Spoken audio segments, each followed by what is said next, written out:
Good afternoon. I'm wondering how many of you are familiar with the board game Monopoly?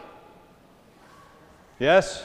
Okay, for those of you who are not familiar with Monopoly, the whole point of the game is to roll the dice, move your piece around the board, and buy up as much property as you can, and then to build houses and hotels. And then as the other players go around the board, you want to charge them exorbitant amounts of rent and drive them into bankruptcy, and that's how you win. Now, I had always seen growing up the board game Monopoly in our chest of games as I was growing up, and I can remember asking my mom occasionally, be like, "Hey Mom, why don't we play a game of Monopoly?" And she would always say, "Let's play something that's fun." I said, "Okay." So a few years ago on family vacation, we collectively decided that we were going to try Monopoly. Now, I was a ruthless landlord who bought up all the properties, and I drove my family members to their rooms with their empty pockets, and their doors were slammed shut, and our family vacation was not off to a good start. All right? So I highly recommend that you avoid the Monopoly game if you're playing with loved ones. Now, charging exorbitant rents and talking about owing people things, when we stop and think about it, we're all indebted in some way, right? We all owe something to somebody, right? For those of you who are in school or young people here, I'm sure this coming week you might have homework that's due to your teacher. You owe your teacher some homework that you have to do, right? And it's not always very pleasant, right? For the rest of us, we know we have to pay our taxes, and we may have a mortgage payment that we have to write. And I never see anybody get excited about writing a check to pay their utility bill. Right? It's an unpleasant thing. And the relationship between the creditor and the debtor, right, the one who owes and the one who is owed, I think it's uncomfortable because there's an interesting dynamic where the party that is owed the money is really in a position of power. And the one who owes the money, or whatever it might be, is in an inferior position. Right? And hopefully that power dynamic is not unsettling, right? We hope that that one party does not abuse that. And so when we look in today's gospel reading, a story that we've probably all at least heard of before, right? Render unto Caesar what is Caesar's.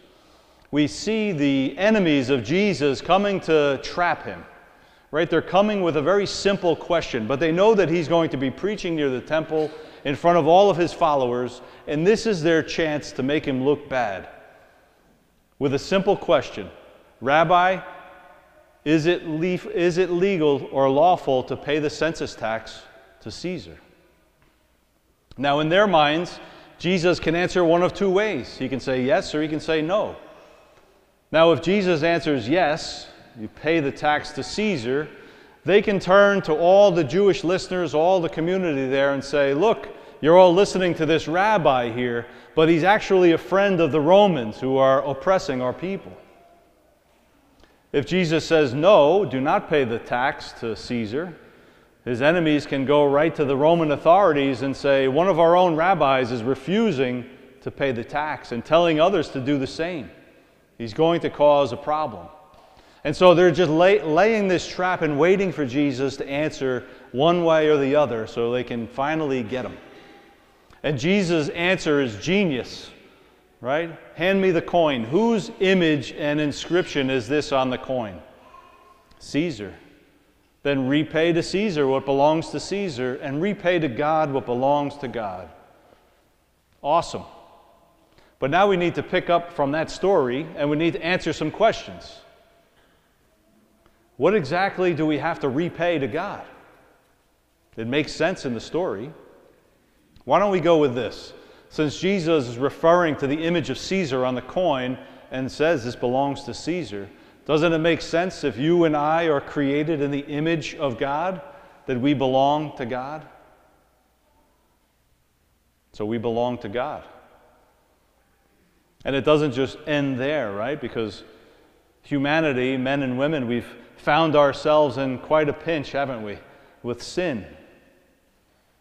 Right? And we know that the penalty for sin is death.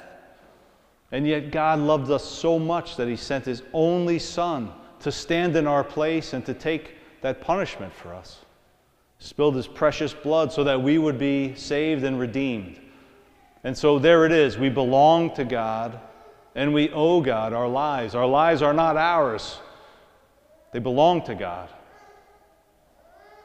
So how do we repay God? What does that mean? We know now that we belong to him. Now how do we repay ourselves to God?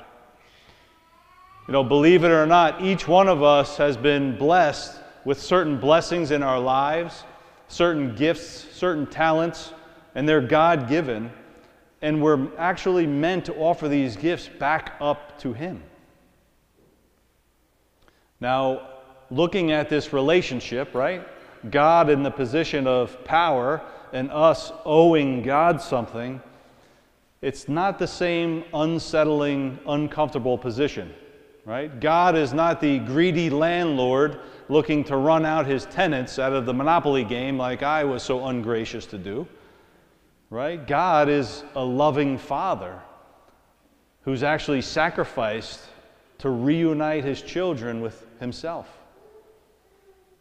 Right? And that's why we say, trust in the Lord, offer it up to the Lord, give back to the Lord, offer our lives up for him.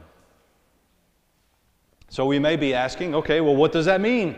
What are the specifics? Well, it just so happens that this weekend we have two awesome opportunities to do something just like that. Right? First, today is World Mission Sunday, and so the Universal Church has been called to assist in Pope Francis's mission to the most vulnerable among us through prayer and financial support. So you may have noticed those extra collection boxes out in the narthex. So if you feel called to put something in the box, that's what it's going towards. The second option is, I am sure when you came in, you noticed those really nice tables outside. And right here at St. Elizabeth's, where we have over 60 different ministries, where our parish, you and I, go out on mission serving the community around us, we have certain ministries outside that are now looking for some help. So we're each being called as we leave Mass today, and I hope you have a few minutes before whatever you have going on to maybe take a walk through the narthex and the hallway down the side over there and prayerfully consider, do I have any gifts or any talents that God has given me that I can offer back up to him?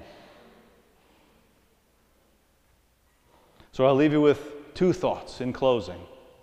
First is a reminder, please don't break out Monopoly when you're with your family. All right? And then two, prayerfully consider, how can I repay God what belongs to God? Amen? Amen.